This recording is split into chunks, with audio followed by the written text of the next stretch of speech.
You made it, girl, you made it, oh no, no, girl, you made it, look how you made it, look what you made it.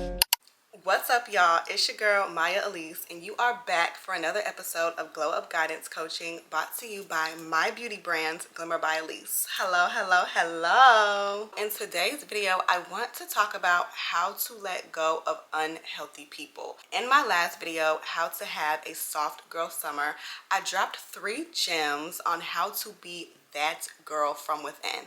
At the end of that video, I added one more tip for being the softest queen ever, and that was to evaluate your circle. Take inventory of the people and the type of energy that they bring.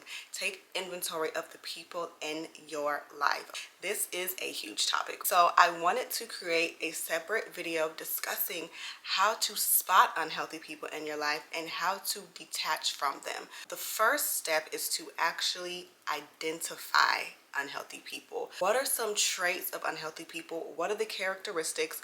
What do they do? The first thing is they are energy vampires. These are the type of people who drain your energy. Rather it's a 5-minute conversation or a 35-minute one. Regardless, at the end of the conversation, you're feeling drained, you're feeling exhausted. Honestly, you're feeling a bit confused because what did we just talk about? I've had conversations with people where I have felt very confused at the end of their conversation. I'm drained of energy and I'm just like, what was the point of any of that? Okay, there's no space for equal dialogue, equal conversation. I don't get to talk about the things that are going on in my life. There's no space for me to talk about the things that are going on in my life. If you are constantly talking to someone and you are only listening to them vent, and you never have the space or the opportunity to vent, you never have the space to talk about what you need to discuss, and somehow the conversation always revolves back around to them, that is an energy vampire. That is someone who is not interested in your life and only wants to be rescued from their own problems. The second step to take when identifying unhealthy people in your life is to listen to your body. Your body will give you signals, feelings, sensations that let you know that something, somewhere, or someone is unsafe. Do you feel on edge when you're talking to these people? Are you quickly irritated? Are you quickly overwhelmed? Are you anxious? These physical reactions can be signs that someone is not good for you, okay? That they are not a healthy person for you. Again, your body is where and how in a way that you can tell when it's time to remove yourself. So listening to your gut is such an easy way to know if someone is not a good match for us. The thing about this, however, is we will often ignore our bodies. We will often ignore that internal instinct within us that God gave us because we don't want to make a decision, right? We know someone isn't good for us, but we're emotionally involved. We know someone is unhealthy for us, but we have spent and invested time, money, resources. We're not quite ready to make that decision. One thing I've realized is once I feel this feeling, it is a sign that it's trying to make a different decision, and it's typically not a feeling that goes away. As mentioned earlier, another way to identify unhealthy people in your life is the lack of space to express yourself. If you never get to talk about what's going on in your life and you're constantly listening to the problems and dramas of others, that is not an equally yoked relationship. You want to be in relationships with people who are equally invested in your life as you are invested in theirs. And you want there to be an equal give and an equal take. You want to be able to call on your friends. You want to be able to call on the people in your circle. And if you have people around you who don't provide you with that space, that's not an equally yoked relationship, and it's time to make some different changes because you don't want to be in relationships, in connections, and in communication with people who do not honor that you too need support, need validation, and need reassurance. If you're the one that's constantly pouring those things out in your relationships without receiving them, that is going to be something that is going to leave you depleted and resentful later on in life. I have hit points in my life where I am resentful, where I'm frustrated, where I am just so tense and so empty and with very little energy to give back to myself because I've given it out to other people, and those people have not poured back into me. So you want to be mindful about the give and take in your relationships, and make sure that you are surrounding yourself with people who are pouring back into you just as you pour into them.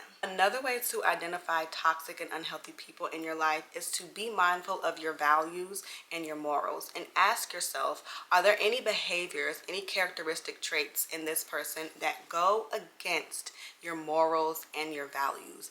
It's very hard to be in relationships and friendships and connections with people who are allowing their toxicity to rule their life. Are you constantly struggling between your morals and values and supporting them? Are your people in your life acting out in ways that go against the foundation, that go against the boundaries that you have set for yourself?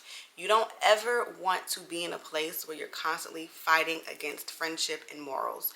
This is not to be judgmental. This is not in a way that is making you seem as if you're better than anyone, because we all have flaws, but sometimes we need to allow space for God to work on others, and we just can't be in that process. We can't be around them while God is pruning them, while God is renewing them in their mind and spirit. And if their behaviors, their actions, the way that they are going about life is in conflict with your morals and values, it might be time to take a step back and reevaluate that friendship and that relationship, even if it's just for a season. But it's going to require work set apart from the both of y'all on behalf of the Lord, right? He's going to have to be the one to do that work. And sometimes in certain seasons, we have to be willing to allow that separation to happen, because their behavior, again, is a conflict of interest to our morals and values. And we don't want to disregard our own ideas of how we should go about life just to keep a friendship. That's not fair to you. That's also not fair to the other person.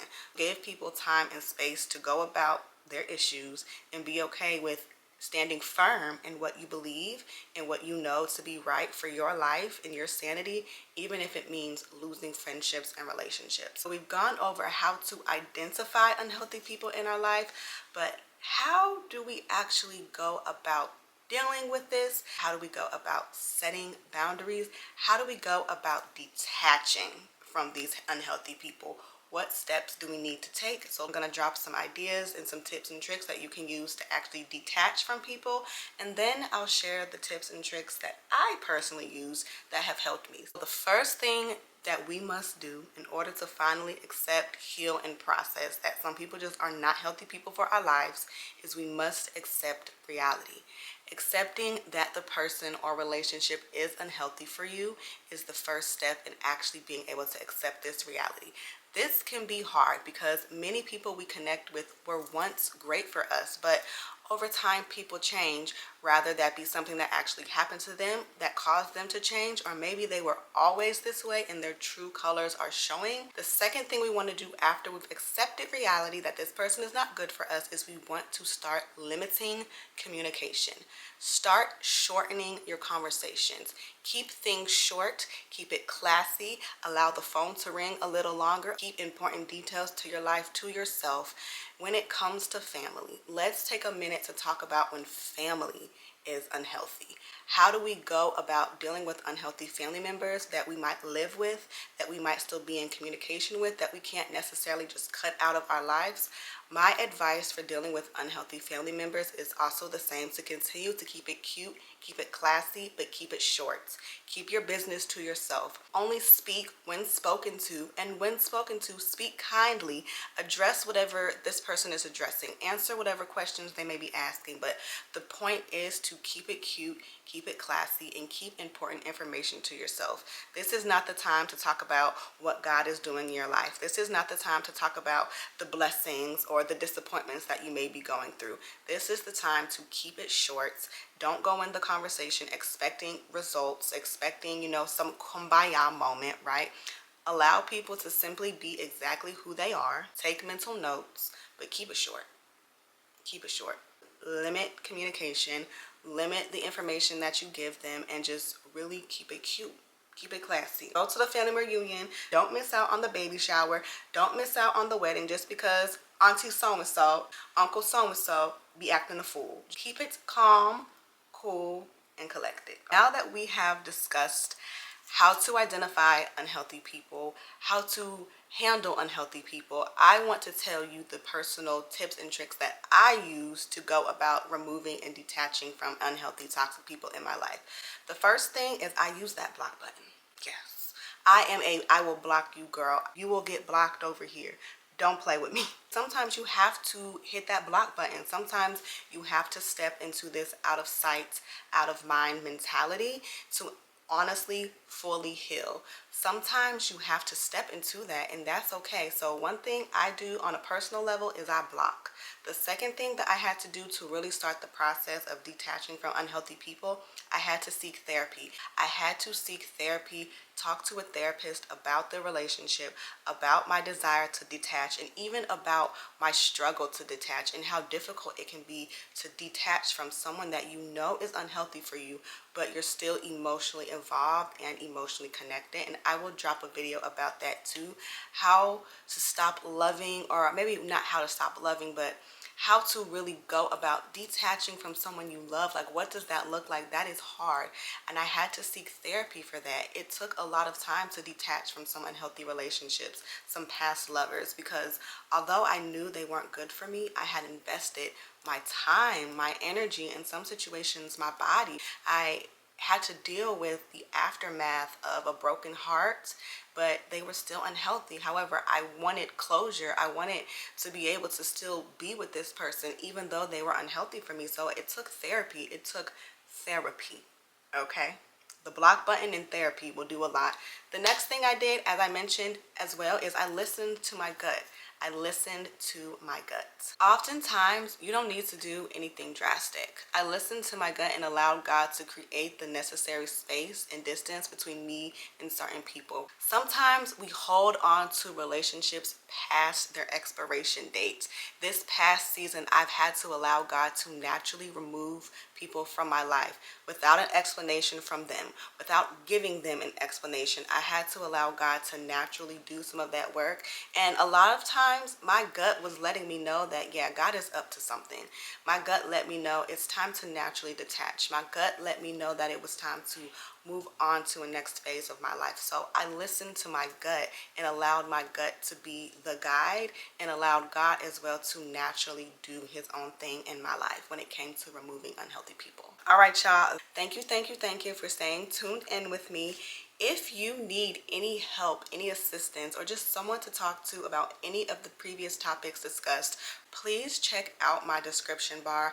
I offer guidance coaching sessions, so I'm not just on YouTube. You can actually speak to me about the things that are going on in your life, whether it was in my past video, how to have a soft girl summer, or in this video, you want to discuss how do you detach and you need someone who has already gone through the process of detaching many, many times. You need someone to walk you through it. I am here to be your guidance coach. I'm here to support you through any of the things that you may need support with.